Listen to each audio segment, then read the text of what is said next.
नमस्कार। औद्योगिक प्रशिक्षण संस्थानों के व्यवसाय एम्प्लॉयबिलिटी स्किल के विषय कस्टमर इंटरेक्शन या सर्विस की पाठचर्या का आज मैं आपको प्रशिक्षण प्रदान करूंगी। अब मैं आपको पीपीटी के माध्यम से प्रशिक्षण प्रदान करूंगी। ये आपका एम्प्लॉयबिलिटी स्किल का कैरिकुलम है, जिसमें से मैं आपको कस्टमर इंटरेक्शन या सर्विस के बारे में बताऊंगी। आज की जो मेन टॉपिक है वो है पहला ग्रीटिंग कस्टमर्स, दूसरा probing the understanding customer requirements, तीसरा हैंडलिंग ग्रीवेंसेस, चौथा रिलेशनशिप बिल्डिंग विथ कस्टमर्स, पांचवा to identify the importance of probing. अब मैं आपको जो पहला टॉपिक है ग्रीटिंग कस्टमर्स उसके बारे में बताऊंगी। तो greeting customers is the first step of interacting with customers. Various countries have different ways of greeting customers. इसका मतलब है जब हम किसी से पहली बार मिलते हैं तो जो हम सबसे पहले वर्ड यूज़ करते हैं वो हमारा ग्रीटिंग कहलाता है। विभिन्न देशों के कस्टमर के अभिवादन करने का तरीका अलग अलग होता है। Some of the common and effective ways of greeting customers are listed below. First, hi, hello, hey. These are the most common greeting for any customer. ये सबसे आसान तरीका होता है किसी भी कस्टमर को इंट्रोड्यूस करने का। Example, hello ma'am, welcome to English learning class. Second, hello students, let's learn how to greet customers. Third, hi Manoj, hope you are having a good day. दूसरा तरीका होता है गुड मॉर्निंग, गुड आफ्टरनून या good evening बोल करके। These greetings are also very common to start a communication with customers. ये शब्द भी अभिवादन की नज़र से काफ़ी कॉमन होते हैं। समय के हिसाब से इसमें गुड मॉर्निंग, गुड आफ्टरनून या गुड इवनिंग बोला जाता है। जैसे good morning sir, welcome to online learning. दूसरा, good evening ma'am, how can I help you.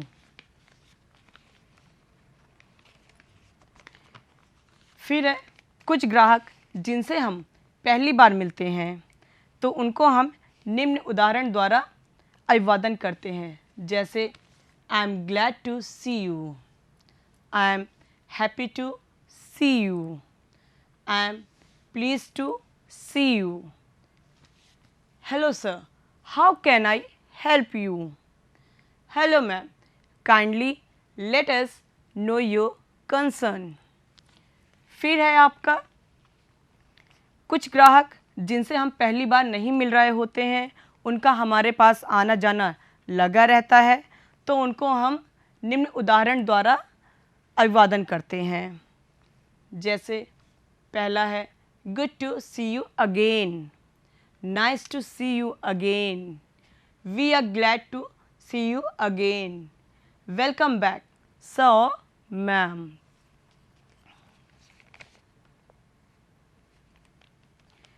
फिर है जब हम किसी ग्राहक से कुछ बोलते हैं तो उसका हमें कुछ रिस्पॉन्स मिलता है, ठीक है। और वो रिस्पॉन्स जानना भी हमारे लिए आवश्यक होता है और लाभकारी भी होता है। यदि हमारा कोई अभिवादन कर रहा है तो हमें निम्नलिखित तरीक़ों से उसका रिस्पॉन्स देना चाहिए। कैसे? जैसे अगर कोई हमसे कह रहा है कि हाउ आर यू, तो हमें रिस्पॉन्स में क्या बोलना चाहिए? I am fine, thank you, how are you. फिर how have you been, response में आएगा वेरी वेल एंड यू। फिर ग्रीट किया जाएगा how are your parents, then response में आएगा they are fine. Hello, good morning, then response में आएगा hello, good morning. I am happy to see you. इसका रिस्पॉन्स होगा I am happy to see you too. फिर है glad to see you. इसका response आएगा I am glad to see you too. फिर है हेलो, गुड इवनिंग। इसके response में सेम आएगा हेलो, गुड इवनिंग। फिर है वेलकम टू आवर प्लेस। फिर इसका रिस्पॉन्स होगा थैंक्स फॉर इनवाइटिंग मी। तो ये तो था कि अगर हमसे हमारा कोई अगर अभिवादन कर रहा है तो उसका हम रिस्पॉन्स किस प्रकार से देंगे। अब नेक्स्ट टॉपिक आता है आपका प्रॉबिंग, अंडरस्टैंडिंग कस्टमर रिक्वायरमेंट्स। इसमें है a positive body language helps the person to look confident and helps in putting his views comfortably. मतलब पॉजिटिव बॉडी लैंग्वेज किसी भी व्यक्ति का आत्मविश्वास उजागर करता है। पॉजिटिव बॉडी लैंग्वेज हमें विचार सहजता से रखने में मदद करता है। Following are some features of body language. First is it may involve movement of hands, head, limbs. Second, it does not have a language. Third, it may be positive or negative. Fourth, body language is the first thing that people notice when talking to the other people. Fifth is a positive body language creates a good image of person and the organization. फिर है a positive body language has various methods. मतलब positive body language युक्त अभ्यास एवं अपने विषय में कुशलता से आती है। उसके अलावा कुछ तरीके होते हैं जिससे सामने वाले को हमारी छवि सकारात्मक दिखती है। Some of these are listed below. First, standing straight. Do not lean or sit when other people are standing. Second, looking into eyes of the person we are facing for short period and address everyone who is listening. Do not ignore any customer. Third, face the person. Do not bend sideways while talking to the person. Fourth, do not keep on shaking your legs. Fifth, do a proper handshake with firm hands and greet the person with proper salutation like Mr. or Mrs. Six, do not cross the arms while speaking. Seventh, do not grip or hold your arms while speaking. Six, keep a pleasant smile on face while talking. 9. Do not talk in loud voice while talking to other person. Then a positive body language provides confidence to the person. A positive body language has more chances of getting selected during interviews. It also leaves a long-lasting impression on the audience. A positive body language should be practiced every day. Customer hear with more attention to the person who has positive body language. ये सारी बातों को ध्यान में रख कर की गई बात हमारे अंदर आत्मविश्वास को उजागर करती है। पॉजिटिव बॉडी लैंग्वेज का इंटरव्यू में चुने जाने या सफल होने में बहुत रोल होता है। पॉजिटिव बॉडी लैंग्वेज सामने वाले व्यक्ति पर अच्छी छाप छोड़ती है, इसलिए हमें रोज़ाना पॉजिटिव बॉडी लैंग्वेज का अभ्यास करना चाहिए और ग्राहक भी पॉजिटिव बॉडी लैंग्वेज वाले व्यक्ति की बात अधिक ध्यानपूर्वक सुनते हैं। नेक्स्ट टॉपिक है आपका हैंडलिंग ग्रीवेंसेस, यानी शिकायतों को डील करना। First thing, while handling grievances requires clearly understanding the problems of the other person. Active listening is the listening done to understand first and then respond to the problem. Active listening is followed by asking the correct questions to know more details about the subject. Grievances handling involves carefully talking to the person to understand the problem in detail. While listening to the person, the listener should not interrupt in between the conversation. इसका मतलब है grievance deal करने में सबसे पहले शिकायतकर्ता की बातों को ध्यानपूर्वक समझना चाहिए।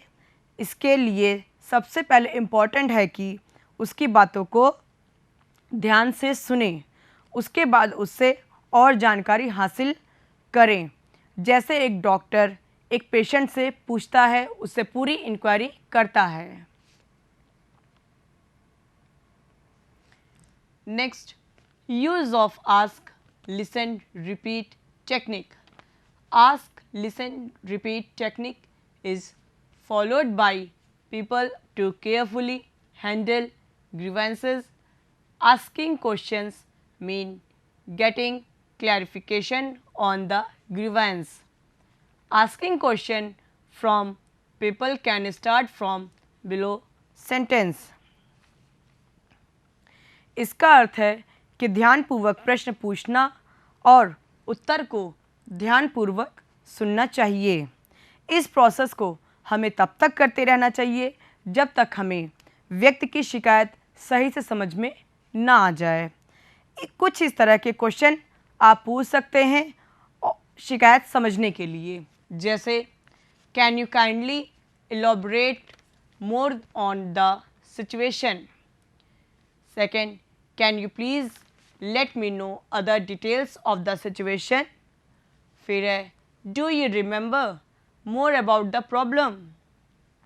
Next, for clarification, can you please provide more details about the problem? तो इस तरह के क्वेश्चन हम पूछ सकते हैं। Next, after asking question, next step is to carefully listen to answer of the person and note down important points. प्रश्न पूछने के बाद हमारा नेक्स्ट स्टेप आंसर को केयरफुली सुनना होता है और जो इम्पॉर्टेंट पॉइंट्स होते हैं उनको नोट डाउन करते हैं। Some of points to be followed while learning are maintain positive body language, note down important points, do not interrupt in between the answer, look at the person who is talking and pay attention to his problems. Next, this activity of ask listen should be repeated until we have carefully understood the problem or grievance. इस activity या process को हमें तब तक करते रहना है जब तक हम प्रॉब्लम को सही से समझ ना सके। नेक्स्ट टॉपिक आता है आपका रिलेशनशिप बिल्डिंग विद कस्टमर्स। इसमें healthy relationship building with customers is essential for customer happiness and our success. Healthy customer relationship will result in more sales and positive business environment. ग्राहक के साथ प्रसन्नतापूर्वक बात करना एवं एक हेल्दी रिलेशनशिप सफलता के लिए आवश्यक होता है। यदि कस्टमर हमारी सेवाओं से प्रसन्न है तो इसका परिणाम हमारी संस्था की सेल और प्रॉफिट पर पड़ती है। इसी वजह से एक पॉजिटिव इन्वायरमेंट का निर्माण करना चाहिए। Good relationship can be built by following below techniques. First, giving proper training to person who is handling customers. Second, good knowledge of the product being sold to customer. Third, probing customer for more details and requirement understanding. Fourth, giving customer time to explain the problem in detail. And fifth, paying attention to customer when he is speaking. फिर है आपका identify importance of probing. इसमें है importance of probing in relationship building with customers. Probing is not just asking questions, it is a skill to ask right set of questions to understand the need of customer। मतलब probing का मतलब खाली या सिर्फ सवाल पूछना ही नहीं होता है, बल्कि इसका मतलब सही और सरल सवाल पूछना होता है। सही सवाल पूछने से ग्राहक और हमारा समय एवं ऊर्जा बचती है। सही से पूछे गए सवाल किसी भी संस्था के लिए फ़ायदेमंद साबित होती है। Probing will help the organization in below ways. First, making organization more aware about customer demands. इस प्रकार की संस्था अपने ग्राहकों की मांगों की अच्छी तरह से समझ सकती है। दूसरा, customer will feel happy when his opinion is heard by organization। यदि ग्राहक की बातें संस्था सुनती है तो ग्राहक भी प्रसन्न होते हैं।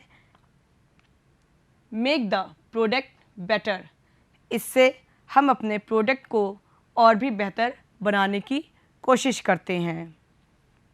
Helps in positive marketing of organization, संस्था और एवं उसके उत्पाद की मार्केटिंग के लिए प्रॉबिंग अति आवश्यक है।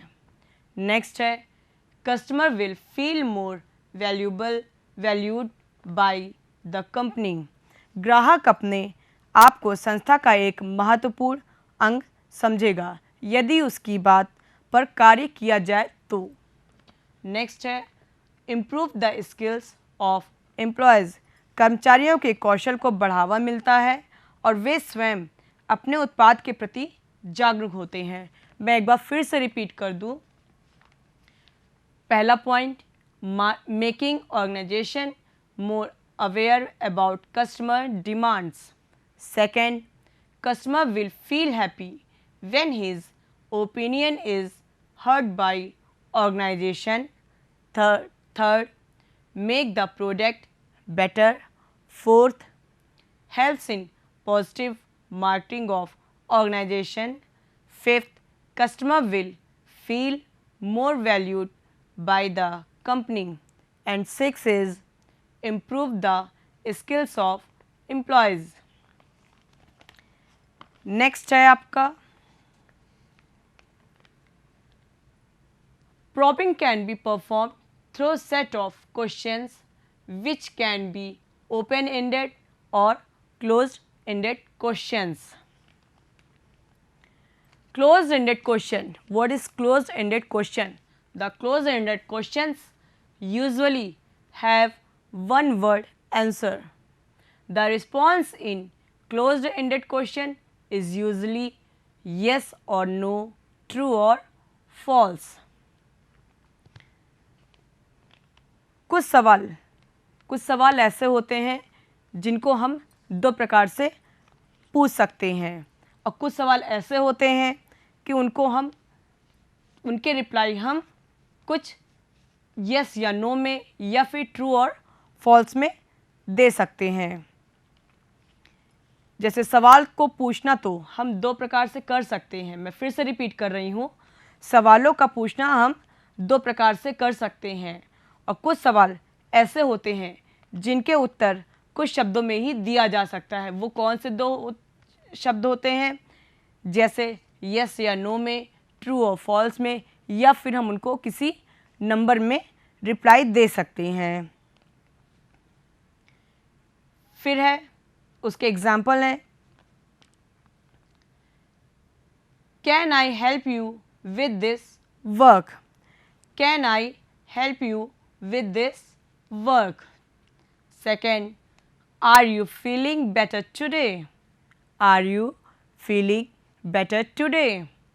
फिर है, can we go for lunch?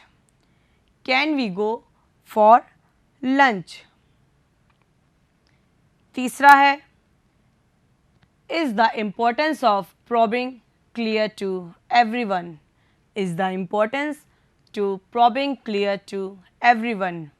Fifth है, have you been to Japan? Have you been to Japan? फिर नेक्स्ट है, can you all hear me? Can you all hear me? जो क्लोज्ड एंडेड क्वेश्चन होते हैं वो बहुत ही स्पेसिफिक जवाबों में प्रयोग किया जाता है, जबकि ओपन एंडेड जो क्वेश्चन होते हैं उसमें व्यक्ति अपने अनुभव के अनुसार ही उत्तर देता है। अब आते हैं हम next open ended question. Open ended question क्या है? Open ended questions usually have more than one word as answer. They are used when in-depth response is required, unlike closed-ended questions. ये open-ended questions वो questions होते हैं जिनका जवाब हम एक या दो शब्दों में नहीं दे सकते हैं। ऐसे सवालों के जवाब हम विस्तृत रूप से देते हैं, जिनके बारे में हमें ज़्यादा जानकारी हासिल करनी होती है। उनके लिए हम ओपन एंडेड क्वेश्चंस का प्रयोग करते हैं। इसके एग्जाम्पल हम ले सकते हैं, जैसे what is your experience of online teaching? What is your experience of online teaching? Second, what should be improved in company service? What should be improved in company services? Third, what should be improved in traffic rules? What should be improved in traffic rules? Next है, what should be included in syllabus? What should be included in syllabus? फिर next है, what are the benefits of online education? What are the benefits of online education? Next है, what is the importance of electricity? What is the importance of electricity? तो यहाँ पे हमने इस प्रकार के क्वेश्चंस आपको उदाहरण के तौर पे बताए हैं जिनके जवाब हम सिर्फ यस या नो में नहीं दे सकते हैं। इनके जवाब देने के लिए हमें विस्तृत रूप से बताना होगा, जिससे लोग उसको समझ सके अच्छे से। अब है, आज जो मैंने आपको प्रशिक्षण दिया है उसका हम सारांश बताएं कि आज हमने आपको क्या प्रशिक्षण दिया है। तो उसमें मैंने आपको पहले ग्रीटिंग कस्टमर्स के बारे में बताया है कि हमें किसी भी कस्टमर का किस प्रकार से अभिवादन करना है और हमें उसका रिस्पांस किस प्रकार से मिलता है, या हम उनका अभिवादन करें या वो अगर अभिवादन करते हैं तो हमें उनके किस प्रकार से रिस्पांस देने चाहिए। तो आज हमने उसके बारे में पढ़ा है। दूसरा है प्रॉबिंग, अंडरस्टैंडिंग कस्टमर रिक्वायरमेंट्स। इसमें हमने पॉजिटिव बॉडी लैंग्वेज के इम्पोर्टेंस के बारे में जाना है और उसका क्या रोल है हमारी ज़िंदगी में, उसका क्या असर पड़ता है हमारे कस्टमर के पे, हमने उसके बारे में जाना है। तीसरा है हैंडलिंग ग्रीवेंसेस। इसका मतलब है शिकायतों को डील करना। अगर कोई कस्टमर कोई कंप्लेन करता है तो हमें की कंप्लेंट को किस प्रकार से सुनना चाहिए, किस प्रकार से समझना चाहिए और उसको किस प्रकार से निवारण करना चाहिए, उसके बारे में हमने पढ़ा है। फिर चौथा है रिलेशनशिप बिल्डिंग विद कस्टमर। ग्राहकों के साथ हमारा किस प्रकार का व्यवहार होना चाहिए, हमने उसके बारे में पढ़ा है। फिर है to identify the importance of probing. किसी ग्राहक से प्रश्न पूछना और उसका ठीक प्रकार से उत्तर मिले, हमने उसके बारे में जाना है। फिर है इम्पोर्टेंस ऑफ ओपन एंडेड या क्लोज्ड एंडेड क्वेश्चंस। हमने इसमें ओपन एंडेड क्वेश्चन जिसमें हम एक्सप्लेन करते हैं आंसर को, उसके बारे में जाना है, और दूसरा क्लोज्ड एंडेड क्वेश्चन जिसमें हम सिर्फ एक या दो शब्दों का प्रयोग करते हैं, जैसे यस या नो का प्रयोग करके हम रिप्लाई देते हैं, हमने उसके बारे में जाना है। तो ये तो हमारे आज का प्रशिक्षण का सारांश था। प्रयुक्त संदर्भ मैंने ई book employability skills NSQF published by national instructional media institute से लिया है। धन्यवाद।